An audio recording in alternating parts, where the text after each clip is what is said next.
वसई विरार महानगरपालिकेच्या कार्यक्षेत्रातील जिल्हा परिषद शाळांमध्ये शिक्षण घेणाऱ्या विद्यार्थ्यांसाठी महत्त्वाचा निर्णय घेण्यात आला आहे। शैक्षणिक वर्ष 2026-27 साठी विद्यार्थ्यांना आवश्यक शैक्षणिक साहित्य वाटप करण्यास महापालिकेच्या महासभेत मंजुरी देण्यात आली आहे। यासाठी तब्बल 2 कोटी रुपयांचा निधी खर्च करण्यास हिरवा कंदील दाखवण्यात आलाय। या निर्णयामुळे आर्थिकदृष्ट्या दुर्बल कुटुंबातील विद्यार्थ्यांना मोठा दिलासा मिळणार आहे। विद्यार्थ्यांना वह्या, पुस्तके, दप्तर, लेखन साहित्य यांसारख्या आवश्यक वस्तू उपलब्ध करून देण्याचा महापालिकेचा प्रयत्न आहे। नव्या शैक्षणिक वर्षाच्या सुरुवातीलाच विद्यार्थ्यांना साहित्य मिळाल्यास शिक्षणात सातत्य राहण्यास मदत होणार असल्याचं प्रशासनाकडून सांगितलं जात आहे।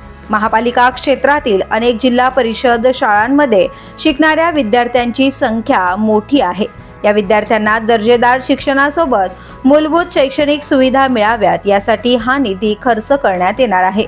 शिक्षणाला चालना देणे आणि विद्यार्थ्यांचा शाळेकडे ओढा वाढवणे हा या उपक्रमामागील मुख्य उद्देश असल्याचंही स्पष्ट करण्यात आलंय। दरम्यान या निर्णयाचे पालक आणि शिक्षकांकडून स्वागत केले जात असून विद्यार्थ्यांना वेळेत साहित्य मिळावे अशी अपेक्षा व्यक्त केली जाते। आता नव्या शैक्षणिक वर्षापूर्वी साहित्य खरेदी आणि वितरण प्रक्रिया कशी राबवली जाते याकडे सर्वांचे लक्ष लागले।